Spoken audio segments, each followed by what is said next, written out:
Michael Morales Torres para Lucha Libre Online y El Calce, junto a mí, los autores del libro que está dando mucho de qué hablar, señoras y señores. El libro Mr. President ya está disponible ahora mismo en Amazon y en el mundo entero. Vimos por ahí que estaba Future en diferentes lados, entre ellos lo vimos en NBC, lo vimos en Fox News, lo vimos en ABC, lo vimos en diferentes partes. Y para hablar de ellos están sus dos autores, dos ex luchadores que dieron mucho de qué hablar. Primero que todo, Dr. Chris Wiley, The Masked Saint en su momento dado, quien también tiene un libro sobre esa historia que ya había estado acá en Lucha Libre Online anteriormente, y junto a él el coautor Mike McCluskey, quien tiene una historia muy interesante de su tiempo en Puerto Rico, específicamente con WWC. Tuvo un tiempo acá, militó, luchó contra Hércules Ayala, hizo de todo un poco. Actualmente son autores de un libro bastante interesante en donde de todas las cosas tienes un hombre que está aspirando a ser presidente, y de todas las personas en el mundo, su compañero de papeleta es un luchador, es un ex campeón mundial que decide correr para la política, disponible ahora mismo en Amazon. First of all, gentlemen, it's an honor for us to have you here at Lucha Libre. I was explaining a little bit to the Spanish-speaking audience what the book is about. How are you doing today? Excellent, excellent. Doing great, Michael, and thank you for having us. Yes. Thank you for being here. It's an honor. The book itself, it's something pretty interesting because it's something that's kind of about to happen. But not for the vice president role, but for the president role. You know the rumors, we hear the reports, The Rock and the TMC article about the possibility of him running for the presidency of the US. Nobody expected this could happen, but from your mind, you developed this incredible book where a person decided to run for the presidency of the US, but it's not a normal person. It's a very particular human, basically on different stories and in different moments. It's hilarious itself, but the most important part is that he picks a pro wrestler, a former world champion in wrestling, to be his partner to run for presidency. How did this book came together? And we're basically about to live that situation in a few years. How do you feel? Yeah, great. Michael, I'll let you start off. Well, you hit on it, Michael, that when we say to someone, an outsider in our book, an outsider to politics wins the presidency of the United States, and they say, oh, well, that will never happen. And we say, well, you know what? It just did happen. It just did happen, and it probably will happen again. And with the advent of social media, when you have someone that's like a professional wrestling champion, he can have tens of millions of followers. So you take a comedian, in this case, who's trying to build his reputation, and also comedians can have millions of followers. And then you pair it with a champion professional wrestler who has millions of followers. The people that are frustrated with the way that everything is going today, yesterday, tomorrow, they're going to look and say, you know what, we'd really like something different. We'd really like a change. We'd really like something fresh. And that's what our book basically is proposing. Yeah. And he turns Washington upside down. You know, when the guy that's actually running is Timmy Connors. He's a comedian, and he hoodwinks celebrities into signing an autograph for him, but they're actually signing an agreement to be his vice presidential candidate. So, you know, he's had several celebrities, but the primo celebrity that he gets is the world heavyweight wrestling champion. And so there's a big scandal, and the comedian wins, and there's a problem with his health, and the world heavyweight champion becomes the president and begins to put his wrestling buddies in his cabinet, and he completely turns Washington upside down. So that's really what a lot of people want today. They want Washington turned upside down, and this book does it, and it'll keep your attention, and you will laugh a lot, and you will say, boy, I wish this could happen. Yep, exactly. I wish this could happen. Yeah. Politics and wrestling, it's something that has been mixed since years ago. Recently, we had Glenn Jacobs, or Kane, as the mayor of Knox County in Tennessee. But we had Jesse de Bori Ventura and even Savio Vega aspiring for a mayor position here in Puerto Rico at once. Jesse Ventura. Jesse Ventura himself, and yeah, he was a governor. Let's talk about The Rock, because that's basically what may happen. Your book touches a topic that a politician or a wrestler about to turn, politician. We've heard the rumors, we've read the reports. Based on your experience and based off the people you knew and the rumors and everything, do you think there may be a possibility, not even The Rock, maybe John Cena in the future, but do you think we may have either a president or vice president coming from the wrestling industry at any moment in the United States? Yeah, I definitely think so. Yeah, I think there's a good possibility of something like that happening because, if you turn your TV on every night, I guarantee you, just about every night, you can find professional wrestling on TV. And so there are millions and millions and millions of wrestling fans. And so when one guy that's popular makes that step, I think he's going to have instant fan approval and instant votes if that ever happened. What do you think, Mike? I like to look at the work ethic. Michael, how many football games does professional football teams play? 16? 17? You know how many nights a professional wrestler wrestles? Or 200, 300 and something. Yeah. So you have a work ethic in this person, in the character that we've written. We have a work ethic where nothing is going to stop him. He's going to get up in the morning and he's going to start working, and he's going to work toward a goal. And a lot of professional athletes have that. And we love the entertainment. That was one of the reasons that Chris and I both got into wrestling 40 something years ago, was the entertainment value of it, and that's what our character here is all about. He has an incredible work ethic, and he loves the entertainment of it. I want to discuss that, your respective careers as well. Again, the book is available, Mr. President is available on Amazon right now. Easy purchase. You guys can do it directly on Amazon. It's worth every single second because it's something that's affecting us right now. It's kind of happening. So from comedy, to say it this way, it became reality, and it has been happening for several years. But your respective careers are very, very interesting, and it crossed together at a certain point. Dr. Wiley, we've discussed your career in the past. There's a book, there's a movie, there's a lot of reports about your career and the history behind it. The Masked Saint himself. But how did you and when Mike McClaskey met? Because Mike's career was back in Florida Championship Wrestling. Your career took you to certain points as well in certain territories. When exactly did your pathways met? Well, we met in 1978. Wow. Excuse me. We both answered an ad where they were trying, the guy was wanting to train people to become professional wrestlers. And Mike and I answered that ad at the same time. So we got to know each other as we were training to have our first match. I think we had our first match on the same night. It wasn't against each other. You were against a Junior Bad Boy Collins, I think, in your first match. And I was wrestling the Grappler in my first match. So we got to know each other, and we have been friends for 40 years. Mike, what else you got? Well, Michael, we traveled together, and we were in a unique situation where, you'd get a phone call from somebody that's putting on a show in a couple of weeks, and you would know this, and they would book you for the show, and then you might say, do you need somebody else? They'd say, sure, we need plenty of people, and I would immediately go to Chris. Again, Chris and I, our reputations were we were reliable. We're going to show up in shape. We're going to show up ready to go. We're not drunks. We're not gamblers. We don't carouse around afterwards. We come, we do our job, and then we go home. And that was very beneficial to us in our career.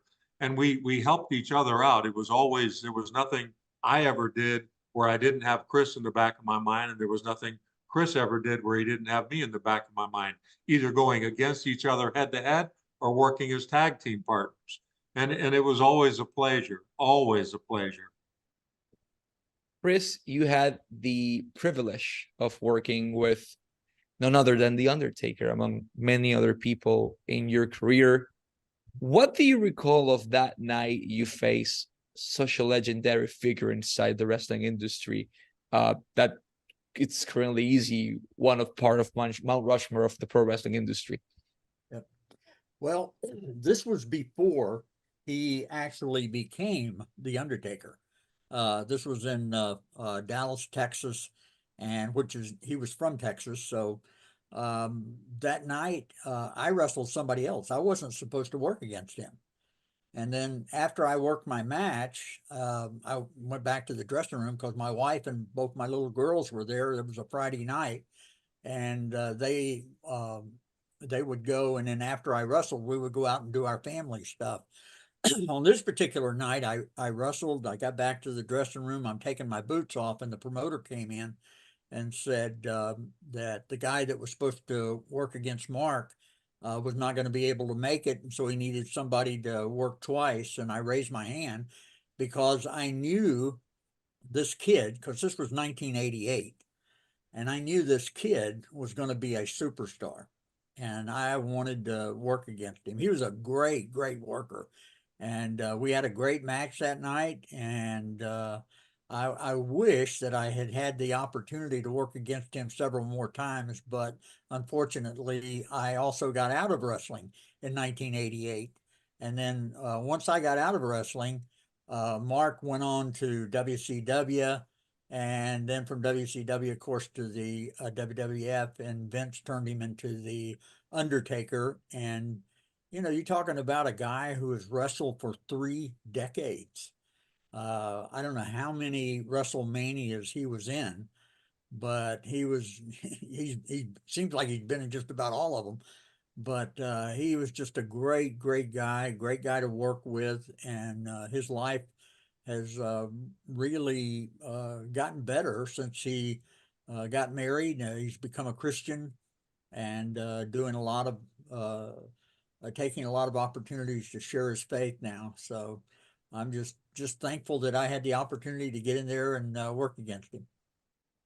Hey, Michael, I gotta cut in with a real quick, cute story, and I'm gonna turn it over to Chris in just a second. One of the things that Chris and I loved about this sport is we were backstage, so we did get to meet these people. We got to meet The Undertaker. So we're backstage. We had already wrestled one night, and Rocky Johnson came in with this young kid with him, and it was Dwayne. And Dwayne had just come back from Canada, where he quit playing football. And Dwayne was being trained to wrestle. And Dwayne was going to go out to the ring with his dad. And we're fortunate enough to have like a 10-second video that Chris's dad took of the 4 of us. But Chris, I want you to cut in now, and I want you to tell Michael the advice that you gave Dwayne "The Rock" Johnson that night. Go ahead. Yeah, I was talking to Dwayne, and I said, because you know, he played football at the University of Miami, and he was in great shape. And I said, "You're going to play football?" And he said, "No." He said, "I'm through with football. I'm going to wrestle." And I said, "Man, why are you going to do that?" And he said, I'm going to follow my dad." And I said, "Yeah, but you can play football and make millions of dollars." I said, why would you go into wrestling? Because Mike and I never made millions of dollars back in that day. You know, you just didn't make that kind of money. You make good money, but you just didn't make that kind of money. And he said, no, I'm going to wrestle like my dad."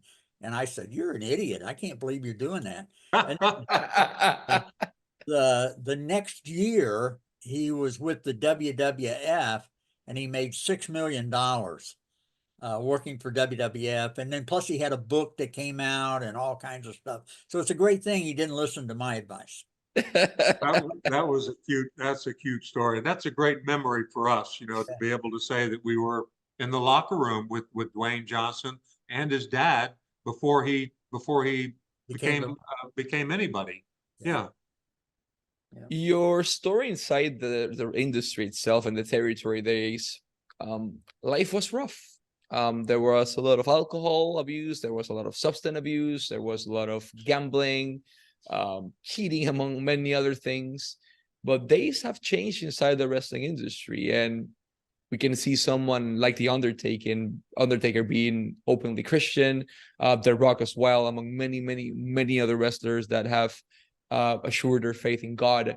How do you feel knowing that you were a part of this change itself? Because we've read your story, Dr. Wiley, as well.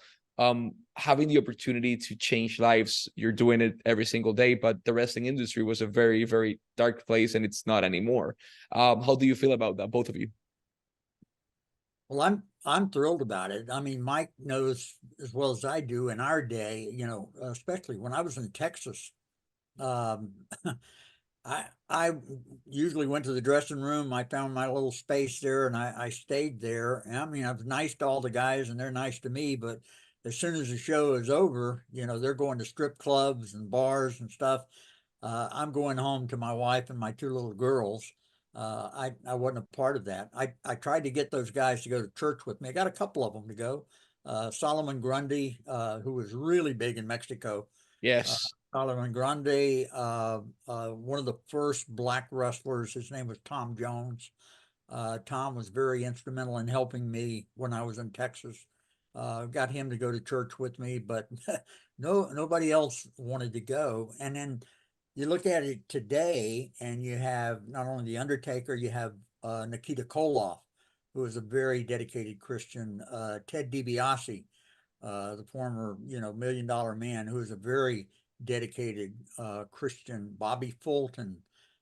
You've got a bunch of guys that now are very strong in their faith, and I wish that I had had the opportunity to be around guys that were people of faith. You know, Michael, he was my rock, you know, when I was in wrestling, because I knew that Michael and I, we weren't going to get in trouble. We weren't going to be going places that we shouldn't go. And Michael had a, you know, strong family life, and I had a strong family life. But very, very thankful that things have changed. Mike, let's talk about your pathway inside the industry for a little bit. You were part of Florida Championship Wrestling, among many other territories inside the US. But your pathway took you to Puerto Rico. It took you to WWC, the longest reigning company in the island. It has been for the past 50 years. But you came here in what it's called, quote unquote, the golden years. And you face, of all people, Hercules Ayala. I want you to describe me how in the heck did you ended up wrestling Hercules Ayala in una gallera, as we say here in Puerto Rico, which is where the cockfights got, you know, celebrated back then. How was your experience with the audience? How did you came here? What do you recall of your time in Puerto Rico? I was a little bit different when I was wrestling because I was a fan of the sport. So not only was I in it actually wrestling, but I was paying attention. And you got to remember, this is the 80s. We didn't have the internet. We didn't have Google. We had magazines. We had wrestling magazines. So when I had an opportunity to go to Puerto Rico and film, and again, I know what my role was. I wasn't going to be a parade down Main Street. I was going to go there to be a guy that was going to get beaten, which was fine. I knew my role, but I also knew the guys. I knew the history of the sport. I knew the richness of it, and there was no way I could pass up an opportunity to go to Puerto Rico. Hercules Ayala, I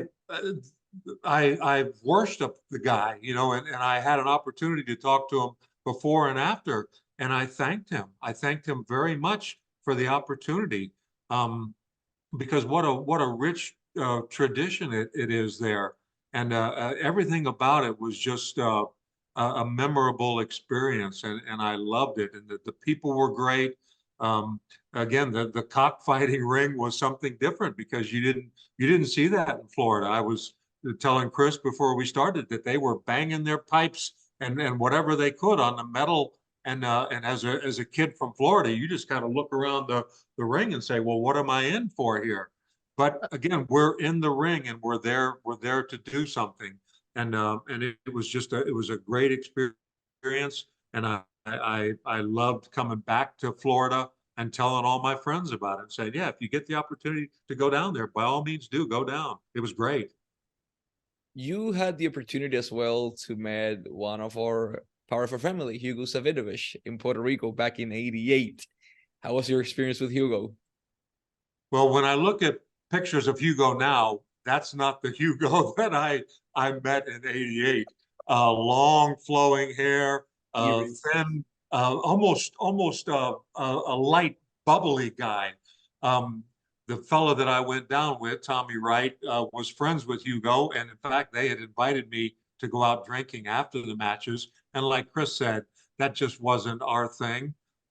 We did our matches. We went back to the motel room. So I have no idea. I don't think, let me put it to you this way. We left early in the morning, and I don't think Tommy or Hugo slept.